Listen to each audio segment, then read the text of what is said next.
Ocupo a tribuna neste momento para destacar que tive a honra de acompanhar, juntamente com o senador Jorge Viana, vice-presidente do Senado, e também o prefeito da capital do Acre, Rio Branco, o prefeito Marcos Alexandre. Acompanhamos juntos a agenda de trabalho do ministro dos Transportes, Paulo Sérgio Passos, que esteve ontem para um dia de trabalho no estado do Acre, na última terça-feira, para tratar de temas do maior interesse para o povo acreano e também para o povo rondoniense, porque os temas que foram tratados nessa agenda do ministro foram, na realidade, tratados durante a segunda-feira em Rondônia e na terça-feira no estado do Acre. O ministro Paulo Passos anunciou que mais de 200 milhões de reais serão investidos no estado do Acre para a recuperação e manutenção das rodovias federais do estado. As duas rodovias federais que cortam o Acre são a BR-364, que começa na divisa com o estado de Rondônia e vai até Cruzeiro do Sul, e também a rodovia BR-317, que começa na divisa do estado do Amazonas, passa por Senador Guiomar, segue passando por Chapuri, Brasileia e chegando até Assis Brasil. Essa é a rodovia do Pacífico, que faz a ligação com a interoceânica e permite chegar aos portos do Pacífico. Essas duas rodovias estão recebendo um trabalho de manutenção, na realidade uma restauração completa. E durante a visita do ministro Paulo Passos, nós tivemos a oportunidade de fazer uma inspeção direta num dos trechos entre Rio Branco e Sena Madureira, e pudemos acompanhar de perto o quanto as obras estão avançando em ritmo bem acelerado, né? Essa obra que foi tão reivindicada. Eu tive a oportunidade de acompanhar diversas vezes o governador Tião Viana em audiências no DENIT, onde muitas vezes foram feitas cobranças enérgicas até, porque essa obra não estava andando, ela estava num ritmo que não dava segurança para as pessoas. E hoje a gente pode fazer esse testemunho aqui do plenário do Senado de que essa obra avança e avança bem. E ontem, com a presença do ministro Paulo Passos, a gente pôde sentir isso não só pela equipe técnica que está à linha de frente da empresa Castilho, que está realizando a obra, mas principalmente das pessoas beneficiadas, pessoas que passam diariamente naquela rodovia. E já tem testemunho de vários trechos que estão concluídos, prontos para a sinalização horizontal, e outros trechos que ainda não estão concluídos, mas que já estão sob intervenção. Então, durante a agenda, houve uma visita às obras coordenadas pelo Departamento Nacional de Infraestrutura de Transportes, o DENIT, para a recuperação da BR-364 no trecho que liga Rio Branco a Sena Madureira. O ministro Paulo Passos afirmou, e isso é muito relevante para a população do Acre, que os 144 quilômetros que ligam Rio Branco a Sena Madureira devem ser completamente restaurados até o final de dezembro deste ano, ou seja, até o final de 2014, nós teremos os serviços de asfaltamento, restauração de pavimento e pintura realizados para melhorar o tráfego desses veículos. E vale ressaltar que, no trecho visitado, nós tivemos a oportunidade de fazer contato com o presidente da Associação dos Taxistas de Sena Madureira, o Júnior Maravilha, que expressou todo o sentimento de gratidão e de alegria, de contentamento por essa obra estar acontecendo. Esse trecho entre Rio Branco e Sena Madureira foi objeto de várias paralisações, vários movimentos, porque o Estado digamos assim, de deterioração dessa rodovia estava tão avançado que estava oferecendo risco às pessoas. E vale a pena ressaltar que essa rodovia foi concluída em 1997, durante o governo Orley Cameli. Portanto, lá se vão 17 anos que essa rodovia foi concluída, esse trecho. Mas ela foi iniciada muito tempo antes. Os primeiros 50 quilômetros foram feitos pelo BEC ainda, pelo Batalhão de Engenharia e Construção do Exército Brasileiro. Portanto, ela realmente precisava de uma manutenção. E, por isso, o contentamento do taxista, o presidente dos taxistas, Júnior Maravilha, que representou o conjunto dos taxistas que fazem esse trecho Sena Madureira-Rio Branco permanentemente. Tivemos também a manifestação do presidente da Associação Comercial de Sena Madureira, o empresário Zé Roberto. Tivemos a manifestação do presidente da Federação do Comércio do Estado do Acre, Leandro Domingos, e dos prefeitos ao longo dessa rodovia. O prefeito Marcos Alexandre, da capital, que representa o conjunto dos prefeitos do Acre, porque ele é o presidente da Associação dos Municípios do Acre, o prefeito de Sena Madureira, Mano Rufino, e também o prefeito da cidade de Bujari, o professor Tonheiro. Todos manifestaram o seu contentamento e o contentamento da população com a restauração dessa rodovia. E vale a pena ressaltar, senador Daci, que essa intervenção que está acontecendo hoje nas rodovias BR-317, que liga, nesse momento, os trechos sob intervenção estão entre Senador Guiomar e Brasileia, mas vai chegar até Assis Brasil.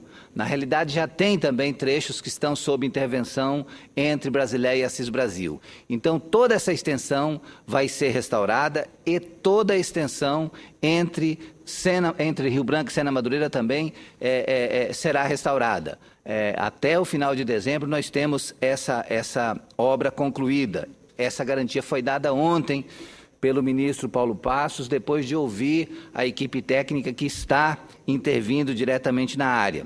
E eu quero dizer que essa intervenção do Ministério dos Transportes, através do DENIT, na restauração dessas rodovias, vai proporcionar um alívio imenso para os cofres do Estado do Acre. Por quê?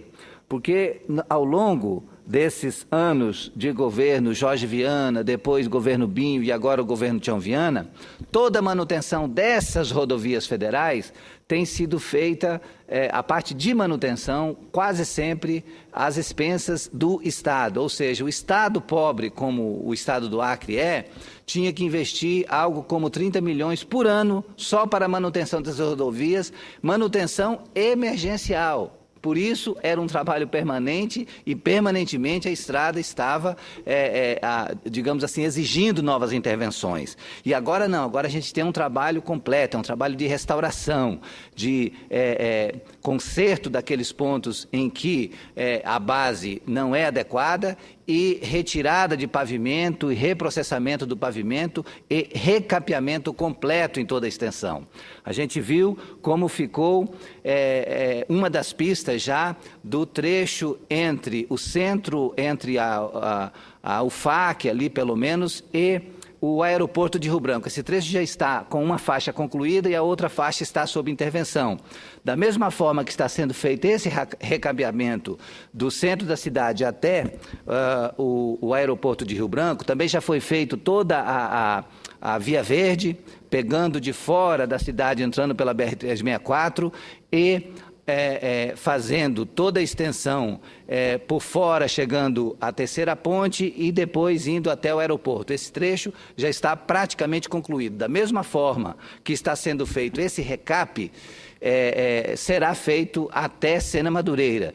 E também já foi anunciado pelo ministro Paulo Passos que já foi feita a licitação e a contratação de empresa para um trabalho de manutenção de Sena Madureira Cruzeiro do Sul, que num primeiro momento vai dar um trabalho, fazer uma ação emergencial para garantir a trafegabilidade, mas já estão sendo feitos estudos para também uma recuperação total e um recapeamento total, de tal maneira que a gente vai ter o DENIT, o Departamento Nacional de Infraestrutura de Transportes, assumindo a manutenção permanente dessas estradas do Acre. Então, é uma notícia muito alvissareira para o povo de Rio Branco e dos municípios do Acre. A visita do ministro Paulo Passos considerou ainda uma obra avaliada como emergencial pelo setor produtivo do Acre, que é a recuperação dos trechos da BR-364 que foram destruídos com a cheia atípica que aconteceu no Rio Madeira. Então, esse trecho compreende entre Rio Branco e Porto Velho. Também tem um trecho que foi completamente destruído da BR-364 e o Ministério dos Transportes está num trabalho de intervenção permanente. Ainda não é a elevação do nível dessa estrada, porque isso vai exigir um projeto muito mais aprofundado, mas teve para nós a garantia de que não vai haver interrupção, a não ser que haja, digamos assim, haja alguma intempérie climática, mas, a princípio, a esperança é de que nós vamos ter trafegabilidade normal durante o inverno pela BR-364. É sempre bom lembrar que a subida das águas no trecho entre Porto Velho e Rio Branco deixou o Acre isolado por mais de 60 dias e as condições da estrada têm dificultado o transporte de mercadorias para o Estado. A cheia do Rio Madeira foi algo realmente fora do comum. Ontem mesmo, na agenda com o ministro Paulo Passos, nós tivemos uma exposição da Agência Nacional de Águas, uma autoridade da Agência Nacional de Águas esteve conosco e uma outra autoridade da comissão encarregada pelos acidentes climáticos, esses acidentes emergenciais, que esteve também fazendo uma exposição o que levou aquela cheia completamente fora da curva de normalidade do Rio Madeira. E as informações que eles passaram foram muitas informações, muitos aspectos interessantes foram mostrados, mas um deles que vale a pena a gente memorizar é que dos 50 anos de estudo do regime de água daquela região, nunca se teve um período de precipitação pluviométrica tão intenso quanto esse do início do ano naquela região. A Bacia do Madeira nunca recebeu tanta água quanto aconteceu nesse ano. E eles disseram que um fenômeno dessa natureza, senador Odaci, dessa magnitude, tem uma probabilidade de acontecer a cada 300 anos. A cada 300 anos, uma precipitação pluviométrica tão intensa quanto a que ocasionou essa interrupção da BR-364. Então, foi um trabalho intenso que eles fizeram para mostrar que, diante da atipicidade do ocorrido, nós não temos que ficar imaginando que todo ano vai acontecer da mesma forma. Não, a tendência agora é ter uma normalização. É claro que é sempre bom ficar com o sistema de alerta ligado, mas nós tivemos da equipe técnica dados científicos que mostram que cheia igual àquela que nós vivenciamos no início do ano no Rio Madeira, muito dificilmente vamos ter brevemente. A Agência Nacional da Água informou que em 50 anos de medições da bacia do Rio Madeira, nunca havia sido registrada uma cheia desta magnitude e que, segundo cálculos estatísticos feitos pela própria agência, é uma cheia que teria pouca probabilidade de ocorrer novamente em período próximo. Todos nós sabemos o esforço que exige a pavimentação e a manutenção de uma estrada, mas no Acre, devido às distâncias e às condições do clima e do solo, existem dificuldades muito maiores. Por isso, o nosso agradecimento especial, sensibilizado à atitude do ministro Paulo Passos, que colocou na sua agenda, imagine só que ele é ministro para atender a todos os estados do Brasil, e ele dedicou um dia inteiro de atenção ao povo de Rondônia e dedicou um dia inteiro de atenção ao povo do Acre, acompanhando de perto cada uma das intervenções e se colocando completamente à disposição para estudar as melhores saídas no sentido de fazer com que haja trafegabilidade com segurança em todas as rodovias federais no Acre. Por isso, a BR-364 permanece um desafio muito grande, mas sua integridade é primordial para a população acreana. Segundo o próprio ministro, a elevação da BR-364 nos trechos que ligam o Acre a Rondônia, atingidos pela cheia histórica do Rio Madeira, não será iniciada neste ano, porque antes de iniciar a elevação da pista, é necessário que o DENIT determine uma série de estudos que devem ser concluídos até o final do ano. E ficou acertado também que os representantes do DENIT voltarão ao Acre para dar uma explicação técnica, clara e objetiva sobre os estudos e próximos passos que devem ser feitos. Em Rio Branco, o ministro participou de uma palestra dirigida aos empresários e membros da Federação do Comércio do Acre, Associação Comercial do Acre, Federação das Indústrias do Estado do Acre e Federação da Agricultura do Estado do Acre. A visita deu oportunidade ao anúncio de mais investimentos para a BR-317, que vai de Senador Guiomar a Assis Brasil. Foi com satisfação que tivemos o retorno de que o Ministério já tem contratos fechados para dar assistência a todas as rodovias do Acre, tanto a BR-317 entre Senador Guiomar a Assis Brasil, quanto a BR-364, que vai ter esse trecho de Rio Branco a Sena Madureira concluído até o 31 de dezembro de 2014 e depois terão outros três trechos que vão fazer de Sena Madureira até Cruzeiro do Sul, exatamente até o Rio Liberdade, próximo a Cruzeiro do Sul, para que nós tenhamos a rodovia em boas condições o ano inteiro. Por fim, outro tema relevante que foi tratado pelo ministro durante a sua visita ao Acre foi a ponte, as obras da ponte sobre o Rio Madeira, na localidade do Rio Abunã. Essa ponte é uma reivindicação antiga da população acreana e da bancada parlamentar do Acre e tem de efetivamente sair do papel para pôr fim ao isolamento rodoviário do estado do Acre com o resto do país. A boa notícia é que o início da construção da ponte sobre o Rio Madeira já está ocorrendo de fato, com a instalação do canteiro de obras e as perfurações para a implantação das colunas, das estacas.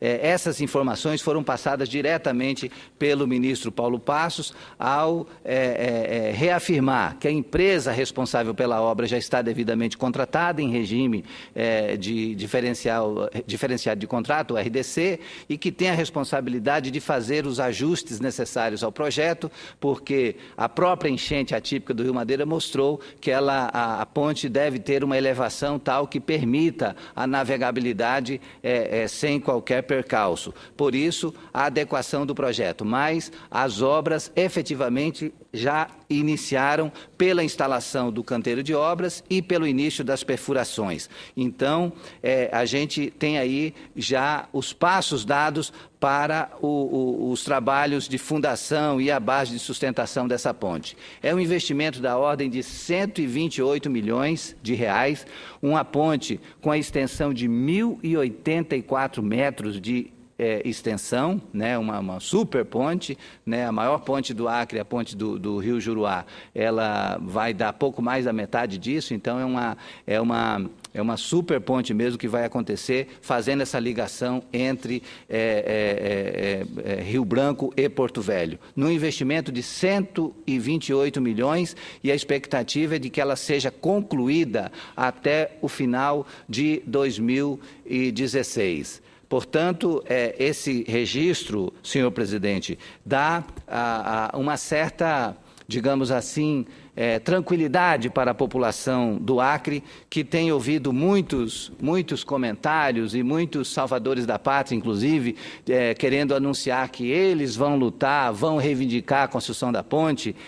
Nós tivemos casos de candidato lá no Acre já anunciar que ele vai fazer a ponte, quando na realidade a ponte já está sendo feita, sendo construída pela equipe da presidenta Dilma, e essa garantia nos foi dada agora com a presença do ministro dos Transportes, Paulo Passos, que fez um relato preciso de todas as ações que tem empreendido. E eu quero novamente agradecer a atenção do ministro Paulo Passos com a bancada federal do Acre, porque nós tivemos reunidos com ele, com o senador Jorge Viana, demais parlamentares do Acre e empresários do Acre. A gente fez um apelo e ele se sensibilizou com esse nosso apelo e foi pessoalmente fazer essa, digamos assim, dar essa satisfação, cumprindo uma agenda super produtiva no estado do Acre, e exatamente por isso eu faço um agradecimento especial ao ministro Paulo Passos e um cumprimento também especial ao senador Jorge Viana,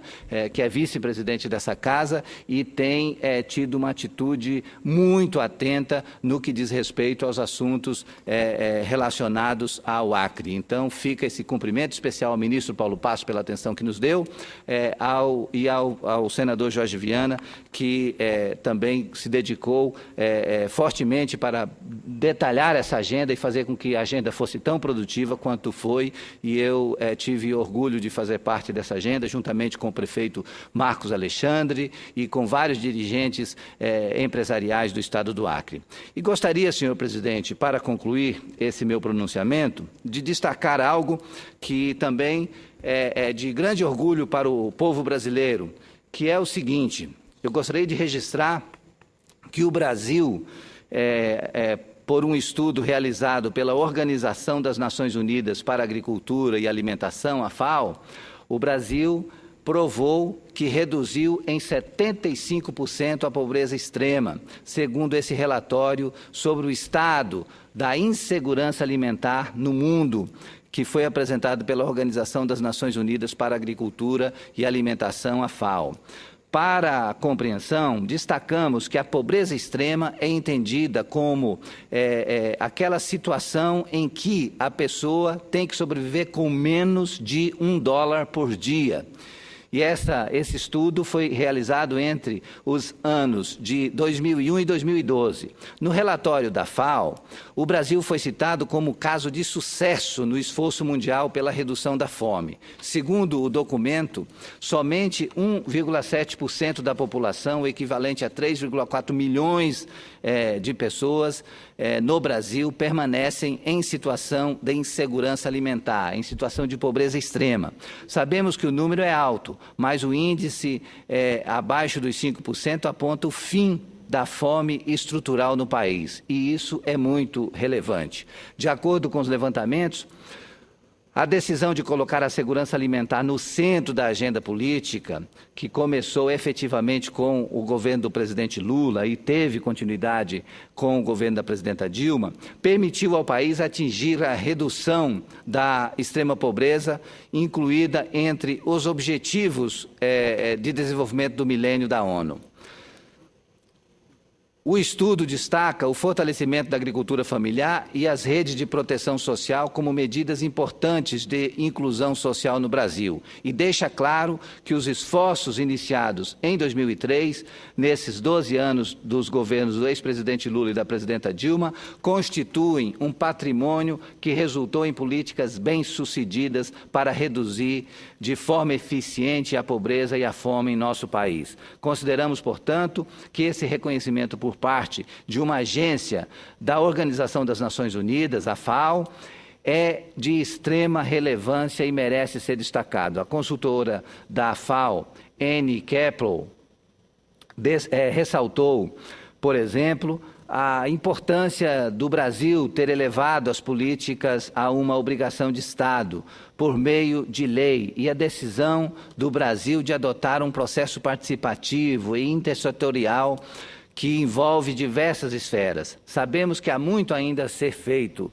mas devemos reconhecer que as conquistas que temos alcançado estão preparando o país para os novos desafios que virão. Temos a prova de que isso é possível. É possível vencer a guerra contra a fome e inspirar outros países a fazerem o mesmo. Aliás, quando a FAO, quando a Organização das Nações Unidas reconhecem que as políticas públicas adotadas pelo governo brasileiro no combate à miséria e à fome são eficientes e, inclusive, recomendam essas políticas para outros países que estão em fase de desenvolvimento, é algo que reflete o quanto o nosso governo fez a aposta certa no sentido de trabalhar esse combate à extrema pobreza.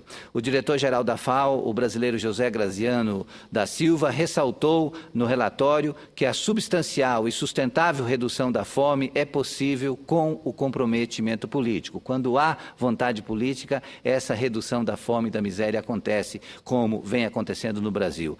E este governo mostrou que tem comprometimento político e exemplos a serem seguidos. Era o que eu queria dizer, senhor presidente, mais uma vez cumprimentando a decisão acertada do presidente Lula e da presidenta Dilma de manterem essa posição de fazerem um trabalho permanente de combate à miséria e à fome no nosso país. Muito obrigado.